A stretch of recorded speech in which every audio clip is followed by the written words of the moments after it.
There's been this, certainly in Germany, big shift to the left. In France, the socially, the shift is to the right. The Marine Le Pen's party, they're the ones really driving this no confidence in the government. But the economic prescription's very populist.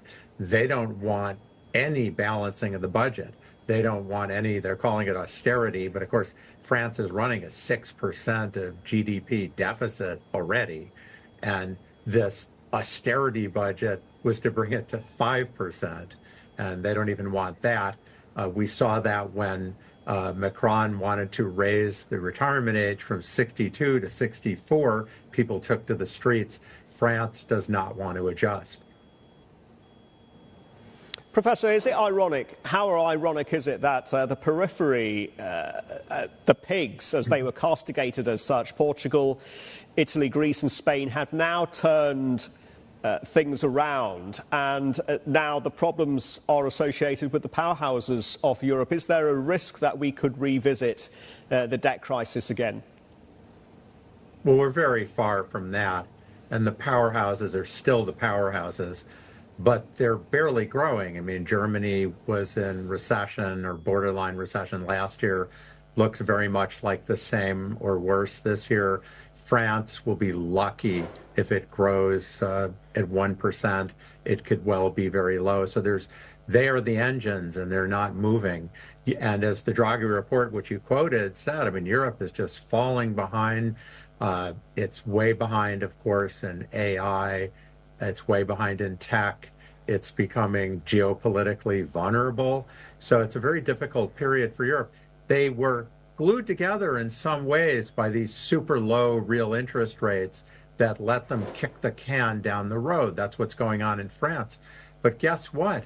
Real interest rates have been rising, and growth is not in most parts of the world. And so you can't kick the can down the road forever. Professor, I'm really glad that you raised the issue of interest rates, because naturally lower interest rates from the ECB can only help so much when it comes to getting the economies of France and Germany out of their funk. And it seems like the ECB's Christine Lagarde recognises that by saying that what France really needs is far-reaching reforms. But what's the likelihood that France is going to get those far-reaching reforms, and what does it need? Well, I think Macron came in standing for doing reforms, and he did a few gentle reforms, and then he had to back down from a lot of others. And we're talking about France, but you've got to go to Germany, the same thing, where they had really good reforms that they did at the beginning of the 2000s under Chancellor Schroeder, and they have walked all those back. And that's part of why Germany's having trouble responding to all these changes in the global economy. I mean, Europe's looking, sclerotic. Taxes are very high, regulations very high, a lot of trouble competing with the United States and China. With regards to Germany, what's going on there? It feels like, the Chancellor Olaf Scholz is doing a bit of a Biden, maybe sort of sitting around in the chair for too long and not clearing the path for someone else a little bit more dynamic. What's happening politically there as it's moving towards elections in February?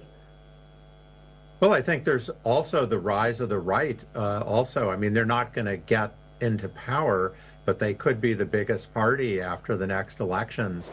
Now, the right means something different in Europe than it does in the United States. In Germany in particular, the right is very anti-immigration, but they're actually in favor of greater central control, believe it or not, the opposite of the United States. But it's definitely a big political shift. And I think the thing that really should be of concern is, again, the economy's become less flexible. There are more rules, there are more regulations. They have more trouble getting stuff done. And even it's not just about stimulus, but where they do need infrastructure investment, they've fallen behind. They have the debt brake causing problems that limits what they can do. And also the public infrastructure investments is crazy inefficient. So the Berlin airport came in 2020, 10 years behind schedule, triple budget. and so on. I mean, Germany definitely is not looking like it did even 7 years ago.